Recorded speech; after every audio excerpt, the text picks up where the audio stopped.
And friends, Thomas the hero. Here we have the list of all the engines.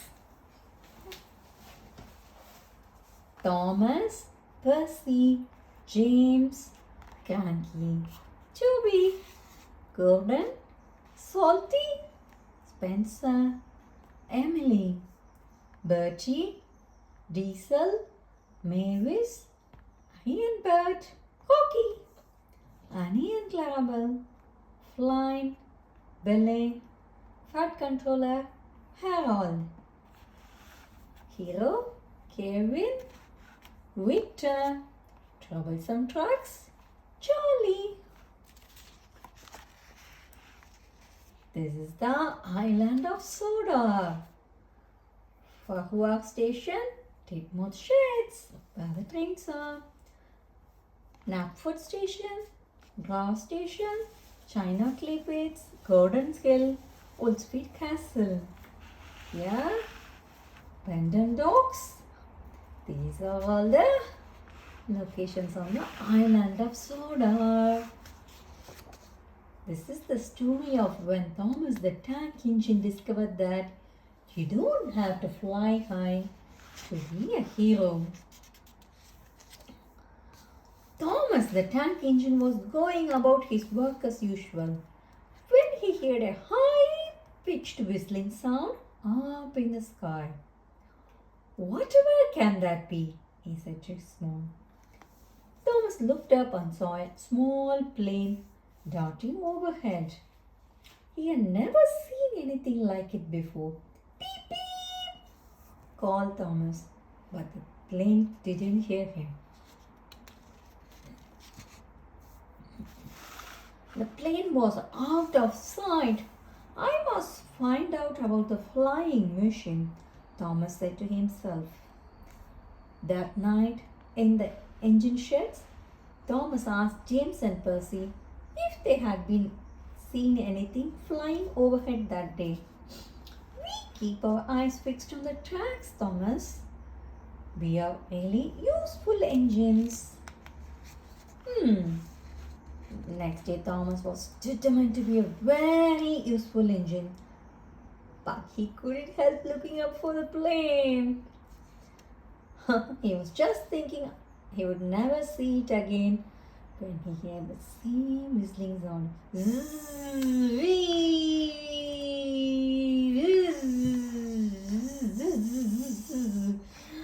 This time he couldn't resist. He followed it. The plane had been very small, but it was fast. Must keep up, must keep up, must keep up. Thomas puffed to himself. It was working. Thomas was catching up with the plane.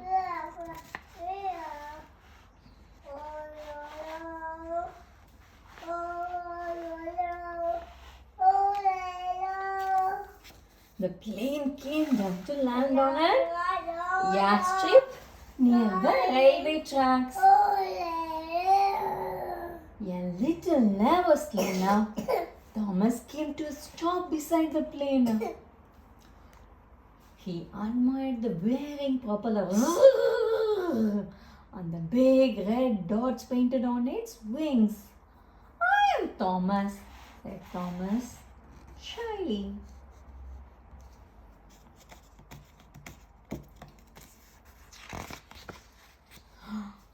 "I am Michael, the Spitfire, but you can call me Mitch," the plane replied.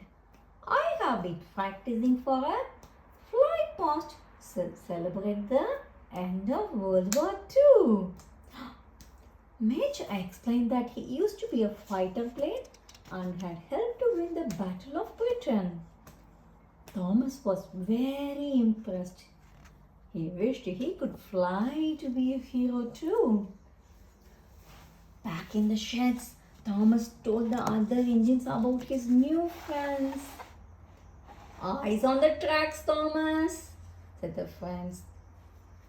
That night, Thomas' dreams were full of spitfires driving through the skies. He dreamed that he was flying with them, keeping people safe. Go.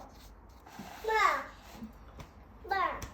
The next day, Thomas was in charge of taking passengers to the air show for the big fly past. As he arrived, Thomas could see Mitch, and next to him was another vintage plane. That's a Hawker Hurricane.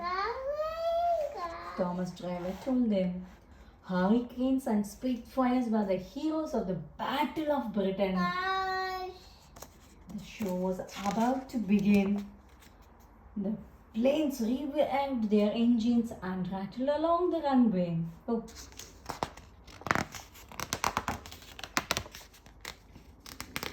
Thomas couldn't resist following them, but Mitch seemed to be in trouble.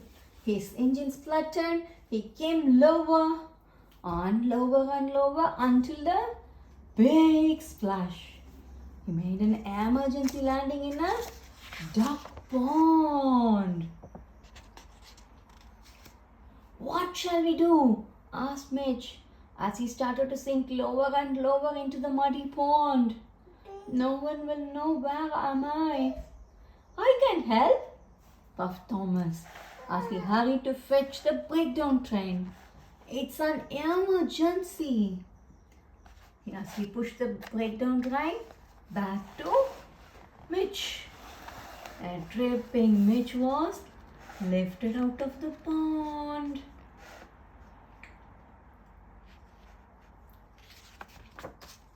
The fat controller was proud of Thomas. Thanks to you, keeping your eyes on the skies, you were able to get this Spitfire. That planes that took part in the Second World War had to be all that. Like that, you are a true hero, he added. Thomas was pleased to hear that after a few minor repairs and a new coat of paint, Mitch the Spitfire was able to take part in the many more fly past. Even Thomas was invited to London, where he flew under the river Thames. As he looked down at the river Thames, he remembered the time Thomas, the hero, had rescued him from a very wet landing.